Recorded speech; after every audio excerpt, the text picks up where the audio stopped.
அனைத்து இந்திய அண்ணா திராவிட முன்னேற்றக் கழகம் என்கிற ஆழ விருட்சத்தை தாங்கி பிடித்து நிலைநாட்டி கொண்டிருக்கின்ற கழக காவல் தெய்வங்களான இதய தெய்வம் டாக்டர் புரட்சித் தலைவர் மற்றும் இதய தெய்வம் டாக்டர் புரட்சித் தலைவியின் இரத்தத்தின் இரத்தமான உடன்பிறப்புகளே, சகோதர சகோதரிகளே, தாய்மார்களே, உங்கள் அனைவருக்கும் என் வணக்கம். தியாகி செந்தில் பாலாஜி விடுதலை. தியாகி என்று அழைத்தது யார் என்று பார்த்தீர்கள் என்றால், நம்முடைய மாண்புமிகு முதலமைச்சர் திரு மு க ஸ்டாலின் அவர்கள். என்ன தியாகத்தை செய்திருக்கிறார் அவர் அப்படின்ற கேள்வி நம்முள் எழ வேண்டும். தமிழகத்தின் உரிமைகளுக்காக போராட்டம் நடத்தி ஏதாவது தியாகம் செய்தாரா? இந்திய எதிர்ப்பு தியாகத்தில் ஈடுபட்டாரா? அல்லது முல்லை பெரியாறில் உரிமையை மீட்பதற்காக ஏதாவது தியாகம் செய்தாரா? தன் சொத்துக்களை எல்லாம் மக்களுக்கு கொடுத்து ஏதாவது தியாகம் செய்தாரா? குறைந்தபட்சம் இரத்த தானமாக செய்திருப்பாரா என்றால் இது எதுவுமே கிடையாது.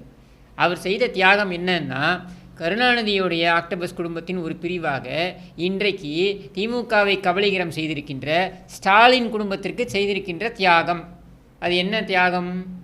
அவர் கொள்ளையடித்த பணத்தில் ஒரு பகுதியை ஸ்டாலின் குடும்பத்திற்கு கொடுத்தார், சபரீசனுக்கு கொடுத்தார், உதவாநிதிக்கு கொடுத்தார். அந்த கப்பம் கட்டினார் இல்லையா? அந்த கப்பம் கட்டியதை அவர் அமலாக்கத்துறை அதிகாரிகளிடம் சொல்லலை அப்படின்றது தான் தியாகம். இந்த ஒப்பற்ற தியாகத்திற்காக அவருக்கு இந்த பாராட்டு மழையில் குளிர்விக்க வேண்டும் என்பதற்காக ஸ்டாலின் முனைந்திருக்கிறார் அப்படின்றத பார்க்க முடிகிறது. இந்த குடும்பத்திற்கு இது புதிதா என்றால் இல்லை. இதற்கு முன்னர் 2 பேர் இப்படி தியாகம் செய்திருக்கிறார்கள். அது யாருன்னு பார்த்தீங்கன்னாக்க, கருணாநிதியுடைய மகள் என்று அறியப்படுகின்ற திருமதி கனிமொழி மற்றும் ஸ்பெக்ட்ரம் ராஜா. இவர்கள் இருவரும் சிறைக்கு சென்றார்கள். எதற்காக என்றால், ஸ்பெக்ட்ரம் ராஜா சிறைக்கு சென்றது ஸ்பெக்ட்ரம் ஊழல் வழக்கு சம்பந்தமாக. கனிமொழி சிறைக்கு செல்ல வேண்டிய அவசியம் ஏற்பட்டதற்கு காரணம் கலைஞர் டிவிக்கு வந்த அந்த பணம். அதாவது யாரோ ஒரு முன்பின் தெரியாதவன், மொழி தெரியாதவன், இதுக்கு ஹிந்திக்காரன்ட்ட போய் நிற்கிறதுல ஒன்றும் தப்பு கிடையாது. ஹிந்தி தெரியாது போடான்னு தான் நம்ம சொல்லுவோம். ஹிந்திக்காரன் கொடுக்குற காசு கொடுறான்னா வந்து கொடுறா அப்படின்னு நம்ம சொல்லுவோம்.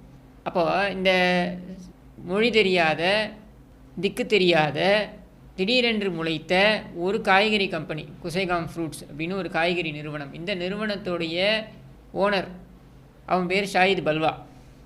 இந்த ஷாஹித் பல்வா 300 லட்சம் கோடி ரூபாயை கொண்டு வந்து கலைஞர் டிவியை துவங்க வேண்டும், அதில் மார்பாட நிகழ்ச்சி நடக்க வேண்டும் அப்படின்ற அந்த சீரிய சிந்தனையுடன், இதனால் தமிழக சமூகம் மேம்பட வேண்டும் என்பதற்காக கலைஞர் டிவிக்கு வட்டி இல்லாத கடனாக 300 லட்சம் கோடி ரூபாய் கொடுத்தானாம். இதை வாங்கிய அந்த தருணத்தில் கனிமொழியும் இயக்குநராக இருந்தார் என்பது குற்றச்சாட்டு. ஆனால் அந்த வழக்கில் இன்னொரு தியாகி இருக்கிறான். அவர் மறைந்து விட்டார். அவர் பேர் சாதிக் பாட்ஷா. அந்த சாதிக் பாட்ஷாவிடம் ஒரு மரண வாக்குமூலம் சிக்கியது. இந்த குற்றச்சாட்டை வைத்தது நான் கிடையாது. இந்த குற்றச்சாட்டை வைத்தது திருவாளர் வைகோ. அந்த மரண வாக்குமூலம் வெளியிடப்பட்டது. அந்த மரண வாக்குமூலத்தில் அவர் என்ன சொல்லியிருக்கிறார் என்றால், ஷாஹித் பல்வா அந்த காசோலையை, அந்த 300 லட்சம் கோடி ரூபாய்க்கான காசோலையை சென்னைக்கு எடுத்து வந்த பொழுது நான் தான் அவருடன் வந்தேன். நாங்கள் இருவரும் நேராக ஸ்டாலின் வீட்டிற்கு சென்றோம். ஸ்டாலின் கையில் அந்த காசோலையை, செக்கை கொடுத்தார். ஸ்டாலின் பெற்றுக்கொண்டார். ஆனால் அங்கே பலிகடாவானது யார்? திருமதி கனிமொழி. நாமெல்லாம் நம்ம வீட்டில் பார்த்தோம்னா, நம்ம வீட்டு பெண்கள் ஒரு காவல் நிலையத்துக்கு போக வேண்டிய ஒரு சூழல் ஏற்பட்டாலே நம்ம எந்த அளவுக்கு பதறுவோம். இந்த குடும்பம் ஒரு விசித்திரமான குடும்பம். தங்களை காத்துக்கொள்வதற்கு யாரை வேண்டுமானாலும் ஆக்குவார்கள். அது தன்னுடைய சொந்த சகோதரியாக இருந்தாலும் அதை பற்றி கவலைப்பட மாட்டார்கள். அப்படியாக திகார் சிறையில் பல மாதங்கள் இருக்க வேண்டிய ஒரு சூழல் திருமதி கனிமொழி அவர்களுக்கு ஏற்பட்டது. உண்மையில் இந்த குடும்பத்தை காப்பாற்ற அவர் தியாகம் செய்தார். இதை பதிவு செய்திருப்பது யார் தெரியுமா? கருணாநிதி. என்ன குடும்பம்னு சொல்ல கட்சின்னு சொல்லிட்டார். அது கட்சி கிடையாது. கட்சி குடும்பம் எல்லாம் ஒன்று தானே. இன்றைக்கி இதற்கு முன்னர் ஒருவர் தியாகம் செய்தார், குடும்பத்துடன் தியாகம் செய்தார். அது யாருன்னு பார்த்தீங்கன்னாக்கா, அண்ணா நகர் ரமேஷ். ஸ்டாலினுக்கு வலதுகரமாக இருந்து 96-2001 ஆட்சி காலகட்டத்தில் ஸ்டாலின் கொள்ளையடிப்பதற்கு துணை போன அந்த அண்ணா நகர் ரமேஷ். அதில் பார்த்தீங்கன்னா, அந்த காலகட்டத்தில் நடந்த ஒரு மிகப்பெரிய ஒரு சம்பவம். நிறைய பேர் இதை பற்றி மறந்து போயிருப்பாங்க. ஒரு சந்தன கட்டைகள் இருந்த குடோன், நான் சொல்கிறது 96-2001 காலகட்டத்தில் திமுக ஆட்சியின் பொழுது அந்த குடோன் தீப்பற்றி எரிந்ததாக வழக்கு பதிவு செய்யப்பட்டது. அந்த காலகட்டத்திலேயே 100 கோடி பெருமானம் உள்ள சந்தனக்கட்டைகள் தீக்கரையாகின என்பதுதான் வழக்கு. அதில் போய் பார்த்தா அது நடப்பதற்கு முன்னாள் இரவு அந்த சந்தனக்கட்டைகள்லாம் அங்கிருந்து அப்புறப்படுத்தப்பட்டு அங்கே வேறு மரக்கட்டைகள் மற்றும் குப்பைகள் கொட்டப்பட்டு அது கொளுத்தப்பட்டு சந்தனக்கட்டைகள் தீக்கரையாகிவிட்டது தீ விபத்தில் என்று கணக்கு காண்பிக்கப்பட்டது. இது யாருடைய தூண்டுதலில் நடைபெற்றது என்று பேச்சு எழுந்த பொழுது அரசல் புரசலாக ஸ்டாலின் என்றும் சொல்லப்பட்டது. அந்த வழக்கு அத்துடன் முடிஞ்சு போனது. இது மாதிரி பல விஷயங்களில் துணை போனவர் இந்த அண்ணாநகர் ரமேஷ் என்று சொல்லப்பட்ட அந்த நிலையில் மர்மமான முறையில் அண்ணாநகர் ரமேஷ் சாதிக் பாட்ஷாவை போல தாக்கிட்டனை போல, இன்னும் சொல்ல வேண்டுமென்றால் சாதிக் பாட்ஷா இவர் அண்ணாநகர் ரமேஷ் எல்லாம் வந்து தற்கொலை செய்யப்பட்டார்கள். அதில் பார்த்தீங்கன்னாக்கா அதில் கடைநிலை தியாகி வயது வரம்பில் கடைநிலை தியாகி யாருன்னு பார்த்தீங்கன்னாக்கா அவருடைய 2 வயது குழந்தை. எங்கேயாவது கேள்விப்பட்டிருக்கோமா 2 வயது குழந்தை தற்கொலை செய்து கொள்ளுமா? பரிதாபமாக இருந்தது. அந்த ஃபோட்டோவை பார்த்தீங்கன்னா உங்களுக்கு தெரியும். அந்த ஃபோட்டோவில் வரிசையாக அந்த குடும்பமே அப்படியே ஒரே படுக்கையில். இதுவும் தியாகம்தான். யாருக்காக தியாகம்? இந்த கேடுகட்ட குடும்பத்திற்காக தியாகம்.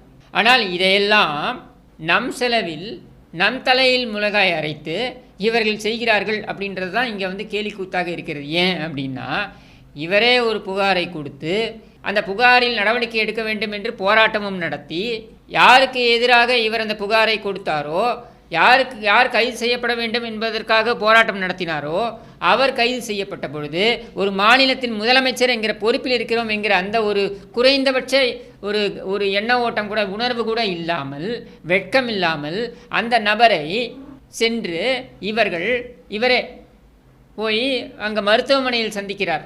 இவர் மருத்துவமனையில் சந்தித்து விட்டு வந்த பின்னர் அந்த நபருடைய மனைவி ஆட்கொணர்வு மனுவை கொண்டு வருகிறார் நீதிமன்றத்தில். ஆட்கொணர்வு மனு எதுக்காக கொண்டு வருவாங்க? ஒரு ஆள் எங்கே சென்று விட்டார் என்று எங்களுக்கு தெரியவில்லை, நீங்கள் கண்டுபிடித்து கொடுங்கள் அப்படின்றதுக்காகத்தான் நீதிமன்றத்தில் ஆட்கொணர்வு மனு கொண்டு வருவாங்க. இங்கே மாநிலமே பார்க்குது செந்தில் பாலாஜியை மாநிலத்தின் முதலமைச்சர் சென்று அந்த மருத்துவமனையில் சந்திக்கிறார் என்று. ஆனால் அவர் எங்கே இருக்கிறார் என்று தெரியவில்லை என்று அவரது மனைவி அடுத்த நாள் நீதிமன்றத்தில் வழக்கு பதிவு செய்கிறார் என்றால், அவர் வழக்கு தொடுக்கிறார் என்றால் இந்த கன்றாவியை என்னன்னு சொல்கிறது? இதுவும் இந்த மாநிலத்தில் நடந்தது.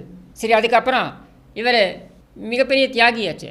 எனக்கு தெரிந்து எந்த தியாகியும் காவல்துறையை பார்த்து, அது ஆங்கிலேய காவல்துறை காலத்தில் இருந்த காவல்துறையாக இருக்கட்டும், அல்லது அதற்கு பின்னால் இருக்கிறதா இருக்கட்டும், இல்லை அதற்கு முன்னால் இருந்ததாக இருக்கட்டும், காவல்துறையோ அதிகார வர்க்கமோ தங்களை தாக்க வரும் பொழுது, தங்கள் மீது நடவடிக்கை எடுக்க வரும் பொழுது பேண்டில் ஒன்றுக்கு இருந்த தியாகியை நான் பார்த்ததே கிடையாது. அப்படிப்பட்ட தியாகி இந்த செந்தில் பாலாஜி. தலைவனே பெண் காவல் அதிகாரிகளை பார்த்து கைது செய்ய வரும்போது பெண் காவல் அதிகாரிகளை பார்த்து ஜட்டி போடலன்னு சொல்லும் பொழுது அந்த அந்த கட்சியில் சேர்ந்திருக்கின்றவன் பேண்டில் ஒன்றுக்கு போகிறது ஒன்றும் ஆச்சரியப்படுறதுக்கு இல்லைன்னு வச்சுக்கோங்க. இருந்தாலும் தியாகி பட்டம் கட்டிய காரணத்தினால இதை நான் பேச வேண்டி வருது. இதில் பார்த்தீங்கன்னாக்கா 2011-13 இந்த காலகட்டத்தில் துரைமுருகன் ஒரு பொதுக்கூட்டத்தில் பேசுகிறார். என்ன பேசுகிறார் தெரியுமா? கருணாநிதி நாட்டு மக்களுக்காகவும் கட்சிக்காகவும் தன்னுடைய முதலிரவையே தியாகம் செய்தார். இதை சொன்னது துரைமுருகன். எந்த முதலிரவுன்னு கேட்காதீங்க, அது எனக்கு தெரியாது. முதலிரவு. அப்போ இங்கே என்னென்னா தியாகம் என்பதை எப்படியெல்லாம் மாற்றி வைத்திருக்கிறார்கள் இவர்கள் என்றதை பாருங்கள். கருணாநிதி இலங்கை மக்களுக்காக மரீனா கடற்கரையில் ஒரு டபுள் காட் கட்டிலை போட்டுக்கொண்டு பின்னால் ஒரு ஏர் கூலரை வைத்துக்கொண்டு கால் மாட்டில் மனைவி தலைமாட்டில் துணைவி என்று ஒய்யாரமாக படுத்துக்கொண்டு 1/2 மணி நேரம் உண்ணாவிரதம் இருந்தால் அது தியாகம். ஸ்டாலின் தன்னுடைய பக்கத்தை விட்டு நபருடைய இடத்தை அபகரித்து கொண்டார், ஆட்டையை போட்டு விட்டார் அப்படின்னு சொல்லிட்டு அவர் போய் நீதிமன்றத்தில் நின்னா, நீதிமன்றத்துக்கு வெளியே கமுக்கமாக அந்த வழக்கை முடித்து வைத்து கொண்டால் அது தியாகம். இப்படி நம்ம தியாகம் லிஸ்ட்டை சொல்லிக்கிட்டே போகலாம். இப்படியெல்லாம் தியாகங்களை செய்திருக்கின்ற இந்த மாபெரும் தலைவர்களால் தமிழ்நாட்டிற்கு என்ன பயன்? தமிழக மக்களுக்கு என்ன பயன்? அண்ட் இவர்கள் நீதிமன்றத்தில் எப்படியெல்லாம் மாற்றி மாற்றி பேசுவார்கள் அப்படின்றதுக்கெல்லாம் ஒரு பெரிய பட்டியலே போட்டு கொண்டு போகலாம். ஏனென்றால் இந்த குடும்பத்திற்காக பல பேரை பல வகையில் தியாகம் செய்ய வைத்தவர்கள்தான் இந்த கேடுகட்ட கருணாநிதி கும்பல். 1986 தமிழகத்துடைய மேலவை என்பது கலைக்கப்பட்டது. ஏனென்றால் 84 தேர்தலில் கருணாநிதி போட்டியிடவில்லை. கருணாநிதி போட்டியிடாத காரணத்தினால் அவர் எம்எல்ஏவாகவும் இல்லை என்கிற ஒரு சூழலில் அவர் எம்எல்சி ஆகலாம் என்ற முடிவில் மேலவை அப்பொழுதெல்லாம் இருந்தது. அந்த மேலவைக்கு வர வேண்டும் என்று முயற்சி செய்த பொழுது அந்த மேலவை கலைக்கப்பட்டது. தனக்கு பதவி இல்லை, அதனால் மற்றவர்கள் யாருக்கும் பதவி இருக்கக்கூடாது என்கிற எண்ண ஓட்டத்தில் இது ஆகஸ்ட் நடக்கிறது. ஆகஸ்ட் 30, 1986 மேலவை கலைக்கப்படுகிறது. அது தொடர்ச்சியாக திடீரென்று இவர்களுக்கு மீண்டும் இந்தி எதிர்ப்பு உணர்வு வந்துவிட்டது. அரசியல் சாசனத்தில் இந்தி குறித்து இருக்கிறது, அதனால் அரசியல் சாசனத்தை கொளுத்துவோம் என்று கிளம்பினார்கள். நவம்பர் 1986 அரசியல் சாசனத்தை கொளுத்தும் போராட்டத்தில் ஈடுபட்ட எம்எல்ஏக்கள் அப்படின்னு செய்தி வர ஆரம்பித்தது. ஒவ்வொரு பொதுக்கூட்டத்திலும் இவர்கள் அரசியல் சாசனத்தை கொளுத்தினார்கள் அப்படின்ட்டு. அந்த அரசியல் சாசனத்தை கொளுத்தி அதன் காரணமாக அப்பொழுதைய சட்டமன்ற பேரவைத் தலைவர் திரு PH பாண்டியன் அவர்களால் 10 திமுக எம்எல்ஏக்கள் தகுதி நீக்கம் செய்யப்பட்டார்கள், டிஸ்குவாலிஃபைடு. தனக்கு பதவி இல்லைன்னா எவனுக்குமே இருக்கக்கூடாதுன்ற குரூர புத்தியால் வர்றது தான் இதெல்லாம் தெரியாதா கருணாநிதிக்கு? இதை செய்தால் அரசியல் சாசனத்தை கொளுத்தினால் இது நடக்கும் என்று தெரியாதா? ஆனால் கட்சிக்காரர்களை தூண்டிவிட்டு இதை செய்தார். பேராசிரியர் அன்பழகன் உட்பட தகுதி நீக்கம் செய்யப்பட்டார்கள். இதில் இந்த தகுதி நீக்கம் செய்த உடனே இவர்கள், நாங்கள் அரசியல் சாசனத்தை கொளுத்தவில்லை, நாங்கள் அரசியல் சாசனம் குறித்து இருந்த தாள்களைத்தான் கொளுத்தினோம் என்றெல்லாம் சொல்லி பார்த்தார்கள். இன்னும் ஒருபடி மேலே சென்றார். மேலவை உறுப்பினராக இருந்த அப்பொழுது இருந்த முரசொலி மாறன் அவர் ஒரு விளக்கம் கொடுத்தது பயங்கரமான ஒரு கருணாநிதித்தனம் கொண்ட ஒரு கருணாநிதித்தனம்னா பயங்கரமானது தான், இருந்தாலும் சொல்கிறேன். அந்த விளக்கம் என்ன தெரியுமா? நாங்கள் அரசியல் சாசனத்தை கொளுத்தவில்லை, நாங்கள் காதல் கடிதங்களை தான் கொளுத்தினோம். இந்த வழக்கு உச்சநீதிமன்றத்திற்கு போனது. உச்சநீதிமன்றம் நோட்டீஸ் அனுப்புகிறது. அப்பொழுதைய பேரவைத் தலைவர் திரு PH பாண்டியன் அவர்களுக்கு. அவர் அதற்கு பதிலளிக்க மறுத்துவிட்டார். எங்களுடைய விவகாரத்தில் என்னுடைய அதிகார வரம்பில் நீங்கள் தலையிட முடியாது என்று மறுத்துவிட்டார். அது அதிமுக ரத்தம், அதனால் அதை மறுத்தார். அடுத்து அந்த வழக்கில் தகுதி நீக்கம் செய்தது சரிதான் என்று தீர்ப்பும் வந்தது. இந்த இடைப்பட்ட காலத்தில் பார்த்திங்கன்னா இந்த தியாகத்தை இந்த எம்எல்ஏக்கெல்லாம் செய்தார்கள் இல்லையா? ஆனால் கருணாநிதி குடும்பம் என்று வந்தால் சட்டம் எப்படி வேறு மாதிரி அணுகப்பட்டது பாருங்கள். இவர் எப்படி அணுகினார்ன்றதை பாருங்கள். அப்பொழுது முரசொலி மாறன் மேலவை ராஜ்யசபாவில் மாநிலங்களவையில் அவர் உறுப்பினர். மாநிலங்களவை உறுப்பினராக இருந்த முரசொலி மாறன் இதே அந்த அரசியல் சாசனத்தை கொளுத்திய அந்த விவகாரத்தில் எப்படி இங்கே சட்டமன்றத்தில் இந்த உறுப்பினர்கள் தகுதி நீக்கம் செய்யப்பட்டார்களோ அது எப்படி சரி என்று நீதிமன்றம் சொன்னதோ அதே போல முரசொலி மாறனுடைய அந்த பதவியும் போயிருக்க வேண்டும். அப்பொழுது யார் காலில் சென்று விழுந்தார்கள் தெரியுமா? இவர்கள் அந்த முடிவை எடுக்க வேண்டிய அதிகாரம் வைத்திருந்த அன்றைய மாநிலங்களவையுடைய தலைவர் என்கிற பொறுப்பில் இருந்த சேர்மன் என்று சொல்லப்படுகின்ற அந்த பொறுப்பில் இருந்த துணை ஜனாதிபதி ஆர் வெங்கட்ராமன். அப்பொழுது அவர் ராமணர், ஆரிய பார்ப்பான், இதெல்லாம் அவர்கள் கண்களுக்கு தெரியவில்லை. தன்னுடைய மருமகனை காப்பாற்ற வேண்டும் என்றால் கொள்கையாவது கருணாநிதியாவது. அதனால் அங்கே போய் அவர் காலில் விழுந்து காப்பாற்றி கொண்டார்கள். மாறன் மீது அவர் நடவடிக்கை எடுக்கவில்லை. காங்கிரஸ் அப்பொழுது நடவடிக்கை எடுக்காமல் போனதற்கு காரணம் காங்கிரஸ் அதிமுகவுடன் கூட்டணியில் இருந்தாலும் திமுகவை பகைத்து கொள்ள விரும்பவில்லை என்பதுதான். இப்போ கேள்வி என்னன்னா, இப்படி யாரெல்லாம் இவர்களுக்கு தியாகம் செய்தார்கள் என்று பார்த்தால் இவர்கள் குடும்பத்தில் கனிமொழி என்கிற ஒரு நபரை விடுத்து மற்ற எல்லோருமே நபர்கள். கனிமொழியும் இவர்கள் வெளிநபராகத்தான் பார்த்திருக்கிறார்கள். அப்படின்றது தான் அவரும் சிறைக்கு அனுப்பப்பட்டார் என்பதற்கான காரணமாக நான் புரிந்து கொண்டது. தன் சொந்த சகோதரி என்றால் சொந்த சகோதரி என்றாலும் கூட தன் தாய் வயிற்று சகோதரி என்றால் இவர் அதை செய்திருப்பாரா என்றால் செய்திருக்க மாட்டார் அப்படின்றது என் நம்பிக்கை. குடும்பத்திலேயே சமூக நீதியை நிலைநாட்ட முடியாத இவர், குடும்பத்திலேயே இருக்கக்கூடிய பெண்களுடைய பிரச்சனை என்றால் அதற்கு பாதுகாப்புக்கு முன்னிற்க முடியாத இவர், தன்னுடைய தந்தை கைது செய்யப்பட்ட பொழுதே ஊரை விட்டு ஓடி போன இவர் எப்படி தளபதியானார் என்பது எனக்கு தெரியாது. எப்படி இந்த மாநிலத்தை பாதுகாப்பார் என்ற நம்பிக்கையை மக்கள் இவர் மீது வைத்தார்கள் என்பதும் எனக்கு புரியவில்லை. ஆனால் வைத்திருக்கிறார்கள். சரி, அதையும் கடந்து அடுத்தது பார்ப்போம். இந்த செந்தில் பாலாஜி என்ன ஒரு புகழை கொண்டவர் அப்படின்னா, 10 ரூபாய் பாலாஜி என்று பாட்டிலுக்கு 10 ரூபாய் வாங்குகிறார் டாஸ்மாகில் அப்படின்றது ஒரு பக்கம். அதற்கெல்லாம் முன்னர் முதலீடு செய்து பதவியை பெற்றவர் அப்படின்ற புகழுக்கு சொந்தக்காரர். அதாவது திமுக ஆட்சிக்கு வருவதற்கு முன்னரே கருணாநிதி குடும்பத்திடம் ஒரு கப்பமாக ஒரு தொகையை கொடுத்து முதலீடு செய்து அதன் பின்னர் அதற்கு நான் இவ்வளவு முதலீடு செய்திருக்கிறேன், அதனால் இந்த துறையை கொடுங்கள் என்று கனமான துறையாக பார்க்கப்படுகின்ற மின்சாரத்துறையும் மதுவிலக்கு மற்றும் ஆயத்தீர்வை அந்த துறையையும் எடுத்துக்கொள்கிறார். ஆனால் இவர் ஆட்சிக்கு வருவதற்கு முன்னர் அப்பொழுது நடந்த தேர்தல் பிரச்சாரத்தின் பொழுது பேசியது என்ன தெரியுமா? அதுதான் இவரை புகழின் உச்சிக்கே கொண்டு போனது. 11 மணிக்கு வாக்கு எண்ணிக்கை, 11:05 வாக்கு எண்ணிக்கை முடிந்தவுடனே நீங்கள் மணல் அள்ளிக்கொள்ளலாம் என்று தேர்தல் பிரச்சாரத்திலேயே பேசிய உத்தமர் இவர். ஆத்து மணலை மொத்தமாக நீங்கள் அள்ளிக்கொள்வதற்கு உங்களுக்கு நாங்கள் அனுமதி கொடுப்போம், எந்த சட்டமும் உங்கள் மீது பாயாது என்று சொன்னவர் இவர். அதன் அடிப்படையில் மணல் கொள்ளை இங்கே நடந்தது. இப்போ கேள்வி, ஆத்து மணல் கொள்ளையில் ஈடுபட்ட இந்த நபர் சிறையிலிருந்து வெளியே வரும்பொழுது பட்டத்து இளவரசரை அனுப்பி வரவேற்றிருக்கலாமே ஸ்டாலின் வெள்ளை கொடையை தூக்கி கொண்டு டெல்லிக்கு சென்று விட்டார், அதனால் அவரால் இங்கே இருக்க முடியவில்லை என்பதனை புரிந்து கொள்ள முடிகிறது. சரி, பட்டத்து இளவரசர் என்று இருக்கக்கூடிய சின்னதை அனுப்ப வேண்டியது தானே. மாறாக 1989 கருணாநிதி ஆட்சி காலத்தில் கருணாநிதி மந்திரி சபையில் இடம்பெற்ற பொன்முடியை அனுப்பி வைக்கிறார். சரி, பொன்முடி என்ன பெரிய உலக உத்தமரா அப்படின்னு கேட்டால் அது கிடையாது. செந்தில் பாலாஜி ஆத்து மணல் திருடன் என்றால் பொன்முடி செம்மண் திருடன். நல்ல பொருத்தம்தான். நீ ஆத்து மணல், நான் செம்மண், வா 2 பேரும் சேர்ந்து மேலும் அரசியல் செய்வோம் அப்படின்னு சொல்லி சந்தித்து கொண்டார்கள். ஆனால் இங்கே தார்மீக அடிப்படையில் கட்சியின் மூத்த தலைவராக பார்க்கப்படுகின்ற பொன்முடியை இப்படி புழலை நோக்கி தேவடு காக்க வைத்த பெருமை ஸ்டாலினை சேரும். அந்த தியாகத்தையும் பொன்முடி செய்தார். என்ன தியாகம்? சுயமரியாதை தியாகம் தான். அது சரி, அதுதான் துரைமுருகன்லேருந்து ஆரம்பித்து இவங்க எல்லாருமே சொல்லிட்டாங்களே, நாங்கள் ஸ்டாலினை விட்டுருங்க, உதயநிதியை விட்டுருங்க, இன்பநிதிக்கே நாங்கள் காவடி எடுப்போம் அப்படின்னு சொல்லிட்டதுக்கப்புறம் சுயமரியாதைக்கும் திமுகவுக்கும் என்ன சம்பந்தம் இருக்க போகுது? ஆனால் இப்படியெல்லாம் தியாகம் செய்த நபர்கள், இந்த தியாகிகள் கூட்டம், இன்னும் சொல்ல வேண்டுமென்றால் திராவிட முன்னேற்ற கழகம் என்பதனை தியாகிகள் முன்னேற்ற கழகம் என்று கூட நம்ம பெயர் மாற்றம் செய்யலாம். ஏன்னா அந்த அளவுக்கு தியாகங்களை செய்திருக்கிறார்கள். இந்த தியாகிகள் உங்களை நோக்கி மீண்டும் அடுத்த தேர்தலில் வருவார்கள். அப்பொழுது அவர்களை பார்த்து நீங்கள் கேட்க வேண்டிய கேள்வி, உங்கள் தியாகங்களையெல்லாம் நாங்கள் போற்றுகிறோம், ஆனால் எங்களுடைய மேம்பாட்டிற்கும் எங்களுக்கு நீங்கள் கொடுத்த வாக்குறுதிகளும் நீங்கள் அதற்கு ஏதாவது செய்திருக்கிறீர்களா அப்படின்றது கேள்வி.